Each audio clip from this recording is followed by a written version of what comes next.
Overreactions are coming.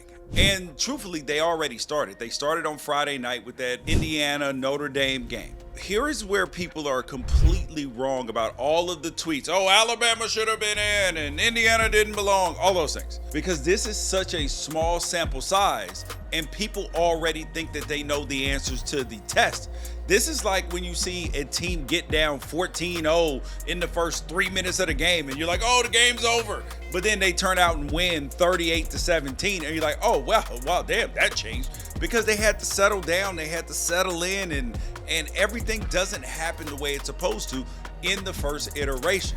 And they'll tell you there aren't 12 teams that are even good enough. Let's actually go back to 4, go back to 8.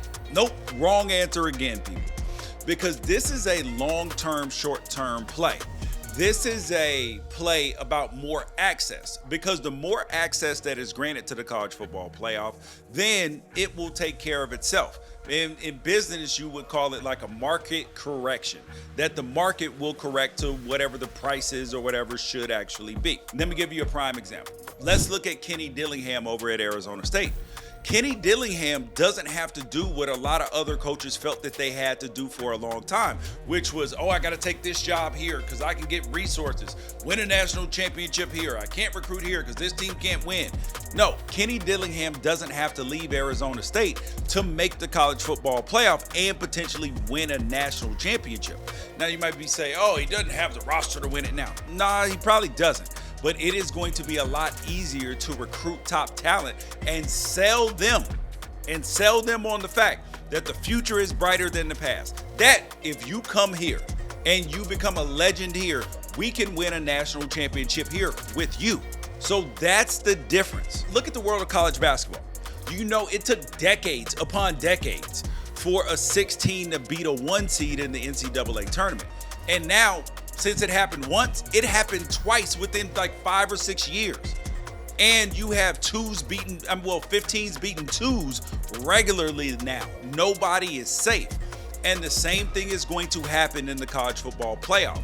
You are going to have upsets year 3, year 4, year 5. Now, granted, the top seeds are going to advance the majority of the time, just like the NCAA tournament. But you are going to get some shockers at some point in time because the market will correct itself. With NIL, the transfer portal, rosters will continuously get diluted a little bit. Yes, there will be some upper tier teams, but the Arizona States, they'll be back. The BYUs potentially. You see, they just got the #1 recruit in the whole country in basketball. You don't think they paying money in football too? So the rosters are going to be more spread out. That means that the results and that teams are going to be more even. That means the results are going to vary more. That means some of your big logo teams are going to catch some L's. But all of this retraction and all of this, oh man, Alabama should have been in and so Ole Miss and all. No, that wasn't the answer. Those teams weren't good enough to be in and we knew it. But wasn't this regular season so much better? It was so much better because not only did you have 4 teams that could make the playoff, every game mattered as the season went on. It didn't matter whether the game felt insignificant or not. It was not insignificant. And this is why I say the market will correct itself when it comes to the college football playoff. And when I watched those games on Friday night and then Saturday, I didn't care about the blowouts. I could not, I was like a kid on Christmas. On Monday, Tuesday, Wednesday, Thursday, I was like, 4 more sleeps, 3 more sleeps, 2 more sleeps until the college football playoff. I was literally like my kids. It was Christmas for me. And so I didn't care about the blowouts. I was happy and excited to see how all of this was going to play out because it was unfamiliar territory. And I didn't turn any of these games off. Now, there was a point in time in the Penn State SMU game that I double boxed that joint with the Kansas City-Houston game in the NFL. Had to double box that joint because I couldn't just watch that one. But it didn't go off at all because, of course, I got to analyze the game. Went back and rewatched them already to make sure I was prepared for you guys here on the Unafraid Show. And the next thing that I want to point out is that the home teams did really well. So I was in love with the home teams getting, these home playoff games. The crowds were even more electric than usual. You had Tennessee buying, up to 40,000, depending on what you believe, seats in the shoe.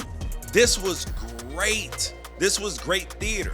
Now, the games weren't necessarily great theater, but the atmosphere, the environment, and you could feel the potential. You can feel it. And yes, it will work out. Give it year 3, year 4, year 5. You are going to see different results in terms of the competitiveness of these games.